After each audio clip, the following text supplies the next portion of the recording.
मेरे प्रिय भाई और बहनों, प्रभु यीशु मसीह के पवित्र और सामर्थ्यवान नाम पर मैं आप सभी को फिर एक बार इस नूतन धारा कार्यक्रम में स्वागत करना चाहता हूं। प्रभु को धन्यवाद देता हूं कि प्रभु ने हमें इस कार्यक्रम को बनाए रखने के लिए विभिन्न प्रकार की मदद दी। मैं आप सभी से अनुरोध करूंगा कि इस कार्यक्रम को बनाए रखने के लिए आप इस कार्यक्रम के लिए प्रार्थना करें और अपनी ओर से कुछ मदद भेजने का प्रयास करें। इस शाम के समय हम एक परिवार की तरह इकट्ठे हुए हैं और प्रभु का सानिध्य हमारे बीच में है। प्रभु स्वयं हमारे बीच उपस्थित हैं। प्रभु यीशु की उपस्थिति महसूस करेंगे और हम अपने आप को प्रभु के वचनों को सुनने के लिए तैयार करेंगे। इस्यास नबी के ग्रंथ के अध्याय 66 उसके वाक्य 2 में प्रभु का वचन कहता है, प्रभु स्वयं कहते हैं, मैं अपनी कृपा दृष्टि उन पर करता हूं जो विनम्र हैं, पश्चातापी हैं और श्रद्धा से मेरी वाणी सुनते हैं। जब जब हम श्रद्धा से, आदर के साथ, विश्वास के साथ प्रभु की वाणी को सुनते हैं, मेरे प्रिय बंधुओं, प्रभु की कृपा हमें प्राप्त होती है। सूक्ति ग्रंथ के अध्याय 28 उसके वाक्य 9 में हम पढ़ते हैं, जो प्रभु की संहिता पर कान नहीं लगाता है उसकी प्रार्थना भी घृणित है। हमारी प्रार्थनाएं तब सफल होती हैं जब हम प्रभु की वाणी को हृदय से ग्रहण करते हैं। आइए हम प्रार्थना करें। अपनी आंखें बंद करें, अपने हृदय के द्वार को प्रभु के लिए खोलें, प्रभु की इस वाणी को सुने। प्रभु कहते हैं कि मैं द्वार पर खड़ा होकर खटखटा रहा हूं। यदि कोई मेरी वाणी सुनकर मेरे लिए द्वार खोल देगा, मैं आकर उसके साथ भोजन करूंगा और वह मेरे साथ। प्रभु की इस प्रतिज्ञा को आज हमारे जीवन में पूर्ण होने दें। अपनी आंखें बंद करके अपने हृदय के द्वार प्रभु के लिए खोल दें। अपने परिवार के द्वार को प्रभु के लिए खोल दें। प्रभु की कृपाएं हमारी ओर बहें, प्रभु की कृपाएं हम महसूस कर सकें।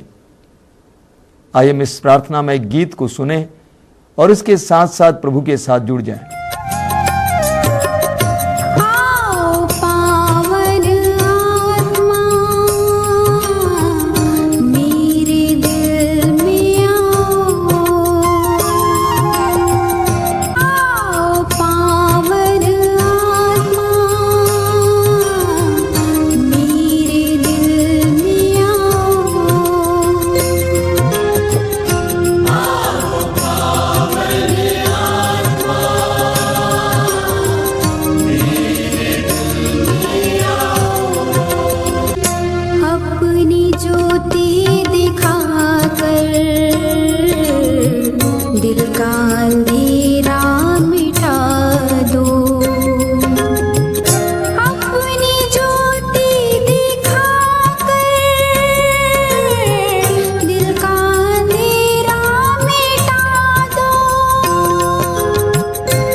मेरे प्रिय भाई और बहनों, हम प्रभु को धन्यवाद देते हैं इस सुनहरे अवसर के लिए कि हमें पवित्र वचनों को सुनने का मौका मिला है। हर एक वचन के द्वारा प्रभु हमें जीवन प्रदान करते हैं। बाइबल को हम ईश्वर की वाणी कहते हैं और बाइबल हमें सिखाती है कि ईश्वर ने मनुष्य को अपना प्रतिरूप बनाया। ईश्वर कृपा का स्रोत है और ईश्वर ने हमें एक दूसरे के लिए कृपा के माध्यम बनाया है। हम कुरिन्थियों के दूसरे पत्र के अध्याय 1 उसके वाक्य 4 में इस प्रकार पढ़ते हैं। संत पौलुस कहते हैं, वह सारी दुख तकलीफ में हमको सांत्वना देता रहता है, जिससे ईश्वर की ओर से हमें जो सांत्वना मिलती है उसके द्वारा हम दूसरों को भी उनकी हर प्रकार की तकलीफ में सांत्वना देने के लिए समर्थ हो जाएं। अर्थात संत पौलुस हमें याद दिलाते हैं कि जिस तरह ईश्वर ने हमें सांत्वना दी है, उसी तरह हमें भी दूसरों को सांत्वना देने की आवश्यकता है। जिस तरह ईश्वर ने हमें कृपाएं दी हैं, उसी तरह हमें भी दूसरों के लिए कृपाओं के माध्यम बनने की जरूरत है। एजेकियल नबी का ग्रंथ उसके अध्याय 22 वाक्य 30 में लिखा हुआ है। प्रभु कहते हैं कि मैंने एक ऐसे व्यक्ति की खोज की जो मोर्चा बंधे और जो मेरे सामने दीवार पर खड़ा होकर उसकी रक्षा करे, किंतु मुझे ऐसा कोई नहीं मिला। अर्थात प्रभु ये कहते हैं कि मैंने एक ऐसे व्यक्ति को ढूंढा जो मेरे और मेरी जनता के बीच में दीवार की तरह खड़ा हो जाए और मेरे क्रोध को उन पर गिरने से बचाए, लेकिन मुझे ऐसा कोई व्यक्ति नहीं मिला। मेरे प्रिय भाई और बहनों, प्रभु ईश्वर इस दुनिया में मध्यस्थों को ढूंढते हैं। हमारे प्रार्थनाओं में एक महत्वपूर्ण प्रार्थना है मध्यस्थ प्रार्थना। मध्यस्थ प्रार्थना का मतलब है दूसरों के लिए ईश्वर से गिड़गिड़ाकर प्रार्थना करना। हम सभी लोग अपने लिए प्रार्थना तो जरूर करते हैं, अपने परिवार के लिए, अपनी आवश्यकताओं के लिए, लेकिन जो व्यक्ति दूसरों के लिए प्रार्थना करता है, जो व्यक्ति दूसरों के लिए ईश्वर के सामने खड़ा होता है और ईश्वर के सामने विनती करता है, इसको हम मध्यस्थ प्रार्थना कहते हैं। मध्यस्थ प्रार्थना, हमें मध्यस्थ प्रार्थना करने की जरूरत है। आज सारा संसार मध्यस्थ प्रार्थना की आवश्यकता में है। बाइबल में हमें बहुत सारे सुंदर उदाहरण मिलते हैं। एक सबसे सुंदर उदाहरण है मूसा नबी। मूसा ने अपनी जनता के लिए प्रार्थना की, ईश्वर के सामने गिड़गिड़ाकर विनती की। स्तोत्र 106 उसके वाक्य 23 में हम पढ़ते हैं। स्तोत्रकार कहता है वाक्य 23 में कि ईश्वर उनका सर्वनाश करने की सोच रहा था, किंतु उसके कृपा पात्र मूसा बीच में आए और ईश्वर ने उन पर से अपना विनाशकारी क्रोध हटा दिया। और एक बार पढ़ रहा हूं, वचन में बताता है कि वह अर्थात ईश्वर उनका सर्वनाश करने को सोच रहा था, किंतु उसके कृपा पात्र मूसा बीच में आए और ईश्वर ने उन पर से अपना विनाशकारी क्रोध हटा लिया। ईश्वर ने सोचा कि इस्राएली जनता को नष्ट करूं, क्योंकि वे ईश्वर के प्रति अविश्वस्त रहे, बेईमान रहे। उन्होंने ईश्वर को बार बार त्यागा, ईश्वर की आज्ञाओं का उल्लंघन किया। लेकिन ईश्वर का चुना हुआ दास मूसा जनता और ईश्वर के बीच में खड़ा हो जाता है और ईश्वर से गिड़गिड़ाकर प्रार्थना करता है। किस तरह उन्होंने प्रार्थना की, हमें निर्गमन ग्रंथ के अध्याय 32 वाक्य 32 में पढ़ने को मिलता है। वहां पर हम पढ़ते हैं कि किस प्रकार मूसा ने प्रार्थना की। मूसा ने कहा, ओह यदि तू इन्हें क्षमा कर दे, नहीं तो मेरा नाम अपनी लिखी हुई पुस्तक से निकाल दे। कितनी सुंदर प्रार्थना है। मूसा ने कहा, हे प्रभु, ओह यदि तू इन्हें क्षमा कर दे, नहीं तो मेरा नाम अपनी लिखी हुई पुस्तक से निकाल दे। मूसा ने अपने अस्तित्व को दांव में रखा और उसने प्रभु से कहा कि तुम्हें अपनी जनता को क्षमा करना ही होगा। अगर तू अपनी जनता को क्षमा करने को तैयार नहीं है तो मेरा नाम अपने ग्रंथ से हटा देना। कितनी जबरदस्त प्रार्थना है, कितनी शक्तिशाली प्रार्थना है। और आप जानते हैं, ईश्वर ने अपने मन में सोचा, ओ मूसा, मैं तुझे कैसे अपने ग्रंथ से हटा सकता हूं, मैं तुझे अपने पास से हटा सकता हूं। तू तो मेरे लिए प्रिय सेवक है और इसीलिए मैं तेरे लिए सारे राष्ट्र को क्षमा करने को तैयार हूं। एक मूसा की प्रार्थना के द्वारा सारे राष्ट्र को क्षमादान मिल जाता है। मेरे प्रिय बंधुओं, कभी कभी हम प्रार्थना को तुच्छ समझते हैं, लेकिन प्रार्थना में कितनी शक्ति है, यह मूसा की इस प्रार्थना के द्वारा और ईश्वर की उस प्रतिक्रिया के द्वारा हमें पता चलता है। एक मूसा की प्रार्थना के द्वारा एक राष्ट्र को मुक्त होना, आजाद होना, स्वतंत्र होना, ईश्वर के प्रकोप से बच जाना। मध्यस्थ प्रार्थना में कितनी शक्ति है, इससे हमें पता चलता है।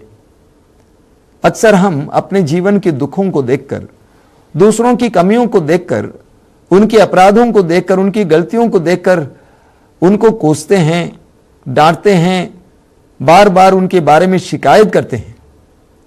शोक ग्रंथ अध्याय 3 उसके वाक्य 39 से 41 तक वहां पर लिखा हुआ है, मनुष्य क्यों शिकायत करे, इससे कहीं अच्छा है कि वो अपने पापों पर नियंत्रण रखें। हम अपने आचरण की जांच और परीक्षा करें और प्रभु की ओर अभिमुख हो जाएं। हम अपने हृदय और हाथ स्वर्ग के ईश्वर की ओर कर ले। एक बार और मैं पढ़ना चाहता हूं। प्रभु का वचन कहता है कि मनुष्य क्यों शिकायत करे, क्यों बार बार शिकायत करते रहता है। इससे कहीं अच्छा है कि वो अपने पापों पर नियंत्रण रखे। हम अपने आचरण की जांच और परीक्षा करें और प्रभु की ओर अभिमुख हो जाएं। हम अपने हृदय और हाथ स्वर्ग के ईश्वर की ओर कर लें। अपने बच्चों के बारे में, पति के बारे में, पत्नी के बारे में, समाज के बारे में, अन्य लोगों के बारे में शिकायत करने से बेहतर प्रभु का वचन कहता है यह है कि अपने पापों पर नियंत्रण रखें, अपने आचरण का ख्याल करें और अपने हृदय को स्वर्ग की ओर उठाएं और अपने दोनों हाथों को स्वर्ग की ओर उठाएं। प्रार्थना में अपने दोनों हाथों को स्वर्ग की ओर उठाएं। मेरे प्रिय बंधुओं, कुछ दिन पहले एक जगह पर एक सम्मेलन चल रहा था। वहां पर प्रभु ने मुझे बताया कि लोगों को बताओ कि शिकायत करना बंद करो, शिकायत करना बंद करो, प्रार्थना करना शुरू करो। शिकायत का युग बीत गया है, प्रार्थना का युग शुरू हो गया है। तो प्रभु का वचन कहता है कि शिकायत करना बंद करो, बल्कि प्रार्थना करना शुरू करो। हमें निर्गमन ग्रंथ के अध्याय 17 में उसके वाक्य 8 से मूसा की मध्यस्थ प्रार्थना का एक दूसरा सशक्त उदाहरण मिलता है। वहां पर हम पढ़ते हैं कि इस्राएली जनता पर, इस्राएलियों पर अमलेकियों द्वारा आक्रमण हुआ और इसलिए मूसा ने जोशुआ से कहा कि तुम कुछ लोगों को ले जाकर मैदान में अमलेकियों से लड़ो। मैं हुर और हारून पहाड़ पर चढ़ूंगा और मैं प्रभु के दिए हुए उस लाठी को स्वर्ग की ओर उठाऊंगा और तुम्हारे लिए प्रार्थना करूंगा। और ऐसा ही हुआ। जोशुआ कुछ लोगों को लेकर अमलेकियों से लड़ने के लिए मैदान चला जाता है और मूसा हुर और हारून के साथ पहाड़ी पर चढ़ जाता है। मूसा ने अपने दोनों हाथों को स्वर्ग की ओर उठाया और उस लाठी को जो ईश्वर ने महिमापूर्ण बनाया था स्वर्ग की ओर उठाया। कुछ देर के बाद मूसा थक गया तो मूसा ने अपने दोनों हाथों को नीचा किया, लेकिन उस समय मूसा ने देखा कि जब मूसा के हाथ नीचे आए उस समय इस्राएली लोग हार रहे थे और अमलेकी लोग जीत रहे थे। मूसा के समझ में बात आ गई कि इस्राएलियों के हारने का कारण मेरे हाथों का नीचे आना है। इसलिए मूसा ने हारून और हूर से कहा कि मेरे लिए पत्थर ले आओ। मूसा पत्थर पर बैठ जाते हैं और उसके बाद मूसा कहते हैं कि मेरे दोनों हाथों को स्वर्ग की ओर उठाए रखो। मेरे प्रिय भाई और बहनों, शाम तक मूसा ने अपने दोनों हाथों को स्वर्ग की ओर उठाए रखा और इस प्रकार जोशुआ ने अमलेकियों पर जीत पाई। अमलेकियों को जोशुआ ने और इस्राएली जनता ने हरा दिया। दो बातें यहां पर मानने की बात है। एक है, जब जोशुआ लड़ने के लिए गया था उस समय मूसा उसके लिए प्रार्थना कर रहा था। मेरे प्रिय बंधुओं, हमारे जीवन में कई ऐसी बातें आती हैं, उस समय हमें प्रार्थना के सहारा लेने की आवश्यकता है। जब पति काम करने के लिए जाता है, पत्नी क्या करें? घर पे बैठकर टीवी देखते रहें? प्रार्थना में अपने दोनों हाथों को स्वर्ग की ओर उठाए रखें। जब बच्चे पढ़ाई करने जाते हैं, परीक्षा देने जाते हैं, नौकरी करने जाते हैं, दूर देश चले जाते हैं, उस समय मां बाप को क्या करना चाहिए? उनके लिए निरंतर प्रार्थना करने की आवश्यकता है। मेहनत के साथ साथ प्रार्थना भी करने की आवश्यकता है। मकाबियों का दूसरा ग्रंथ उसके अध्याय 15 वाक्य 25 से मैं पढ़ता हूं। निकानोर के सैनिक नरसिंगे बजाते और गीत गाते आगे बढ़े, लेकिन यूदा के आदमी प्रार्थना करने के बाद प्रभु की दुहाई देते हुए शत्रुओं पर टूट पड़े। वे हाथों से लड़ रहे थे और हृदय से ईश्वर की प्रार्थना कर रहे थे। उन्होंने ईश्वर की सहायता का अनुभव करते हुए उल्लसित होकर 35,000 आदमियों को मार गिराया। यहां पर यह बताया गया है कि किस तरह विश्वासी यहूदी यूदा अपने लोगों के साथ अविश्वासी निकानोर का सामना किया। वचन में बताता है कि निकानोर की सेना बहुत बड़ी थी, इसीलिए उल्लास के साथ नरसिंगे बजाते हुए यूदा की सेना की ओर आई। लेकिन यूदा और उनके लोगों ने क्या किया? दुहाई देते हुए, ईश्वर से प्रार्थना करते हुए निकानोर की ओर आगे बढ़े। इतना ही नहीं, वचन में हम पढ़ते हैं कि वे अपने हाथों से लड़ रहे थे, लेकिन हृदय से ईश्वर से प्रार्थना कर रहे थे। बहुत सुंदर। वे हाथों से लड़ रहे थे और हृदय से ईश्वर से प्रार्थना कर रहे थे। मेरे प्रिय बंधुओं, लड़ना ही काफी नहीं है, प्रार्थना अति आवश्यक है। कई लोग इस दुनिया में परिश्रम जरूर करते हैं, लेकिन परिश्रम के अनुसार कमाई नहीं होती है।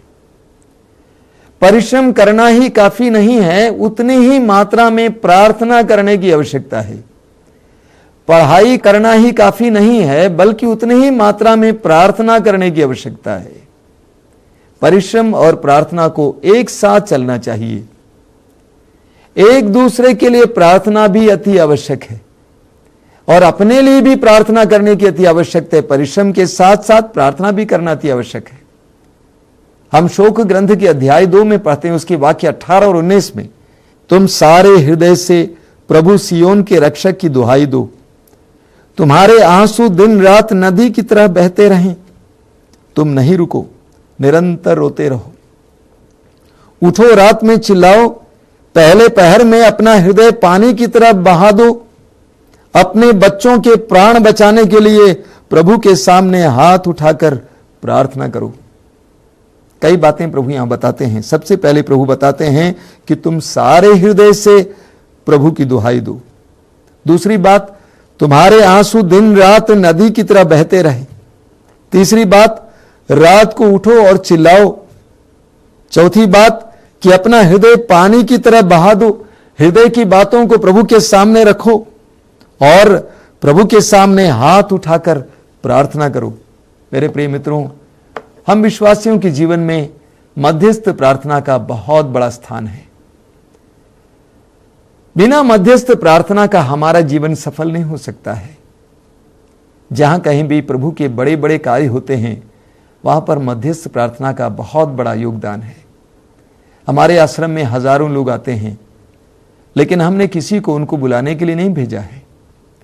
हमारे कोई एजेंट नहीं है, हमारी कोई पब्लिसिटी नहीं है, बल्कि आश्रम में निरंतर लोगों के लिए प्रार्थना की जाती है और प्रभु लोगों को लाते हैं। मध्यस्थ प्रार्थना का बहुत बड़ा महत्व है। इसलिए संत पौलुस तीमोथी के पहले पत्र के अध्याय 2 उसके वाक्य 1 से 4 में हमें समझाते हैं, मैं सबसे पहले ये अनुरोध करता हूं कि सभी मनुष्यों के लिए, विशेष रूप से राजाओं और अधिकारियों के लिए